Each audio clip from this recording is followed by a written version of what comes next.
the person that was running the production company that made my show, but he used to be the CEO of Viacom. Okay. Oh, So shit. he is original. Like he greenlit a lot of really dope shows for MTV, like Jersey Shore, like Jackass, like all like Beavis and Butthead, like all that kind of stuff. So he was around for all that stuff. So he's good friends with the Jackass guys. But they had like a meeting or whatever, and that they asked about me like in the meeting, and they were like, just like saying like, what's up, with this guy, like we might want to use him, And so I knew that could potentially happen, and I was just waiting. I was waiting for like a fucking year, dude, like for that to happen. And then finally, like they ended up I get a DM from a random account on Instagram from someone that I'd never not verified, nothing like, yeah, wasn't like from Knoxville or anyone like that. yeah. It was just random. It was just somebody that also works with them. And I looked them up, and I'm like, oh, okay, they worked on the Jackass movies. And they're like, oh, we're making some 20th anniversary special thing. And they were making it sound like it was a documentary, and they just wanted to like talk to me for it, so I could be involved in it in some way. And so that's what I went into it thinking. And then the next thing I know, I'm in a meeting with Knoxville and Tremaine.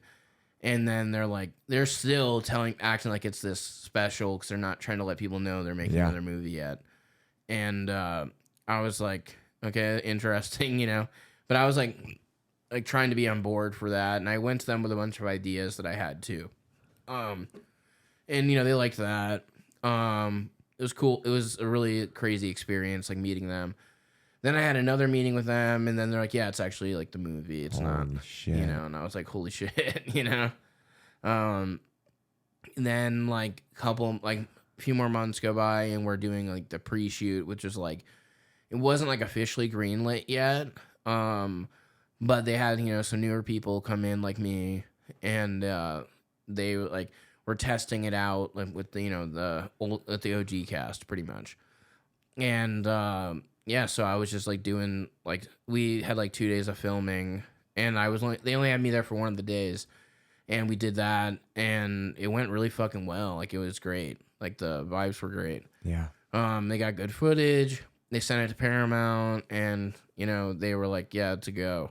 So next thing I know, like we're in a few months, we're gonna be filming like for the movie, and that was pretty crazy. But we started filming, and it was like we were filming for like 2 weeks, and at this point, I'm not even like I'm just someone that they would call like occasionally to be in the movie. That's initially how it was supposed to be. Yeah. And then COVID happens, and we can't, like, the whole thing gets shut down. And we're down for 7 months, and we don't know what's going to be happening next. Oh, my gosh. And then, like, in that COVID time, like, I'm, like, pitching ideas and, like, other stuff, and just, like, asking, like, when are we going to start filming again? Like, I have nothing going on, And then they hit me up, and they're like, yeah, we actually, like, want you to be, like, more of, like, a main part of the movie. Yeah. And I was like, sick, that's awesome. And then we started filming again, but we had to there was all the crazy COVID restrictions. Yeah. We were one of the first like productions back from Paramount like during COVID, and it was just like Jackass Forever and Mission Impossible at the time that was filming. Holy shit. So we were like, having a COVID test like all the time, like staying like a certain bubble of people, like trying not to get COVID so we can film.